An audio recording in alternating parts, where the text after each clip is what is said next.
what is the most underutilized discovery tool that we have in our arsenal? Hands down, without question, never used and could save so much aggravation at trial. We just don't think about it. And we don't think about it because why? We don't think enough. My name is Saul Gruber. I'm from Gruber Trial Consulting, and we help lawyers all over the country think about their cases and prepare them for trial.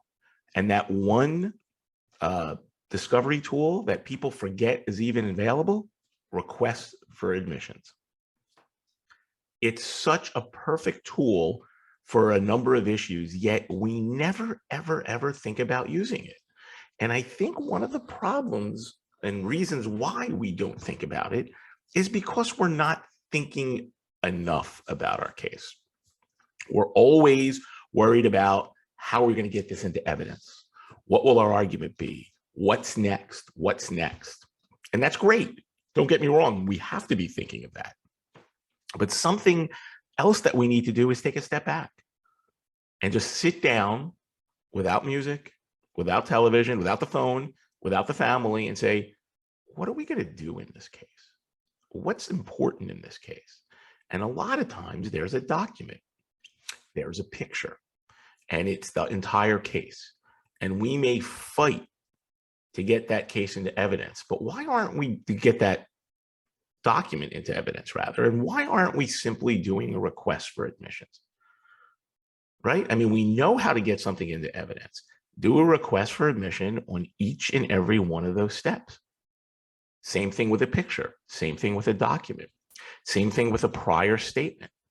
Sometimes we'll have statements and maybe it's written out, but it's not necessarily notarized. It's not a deposition. It's not signed. And we think, well, I guess we can't use this. Why not use a request for admission? Boom, boom, boom. Set it all up. That's what they're great for.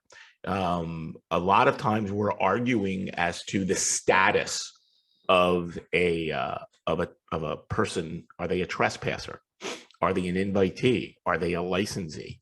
Use your request for admissions, but don't use it and say, do you admit that the plaintiff was a licensee at the time of this fall?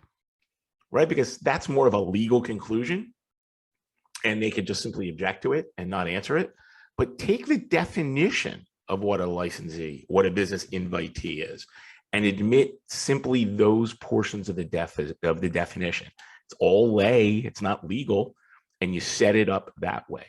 The same thing with a record, whether it be a business record, a medical record.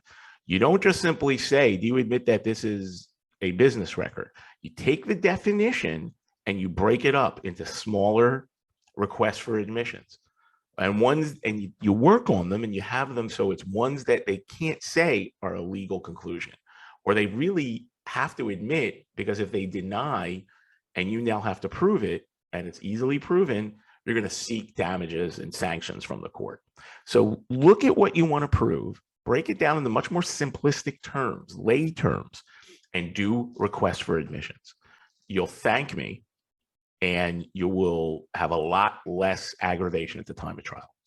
Again, my name is Saul Gruber at Gruber Trial Consulting, and we help lawyers think.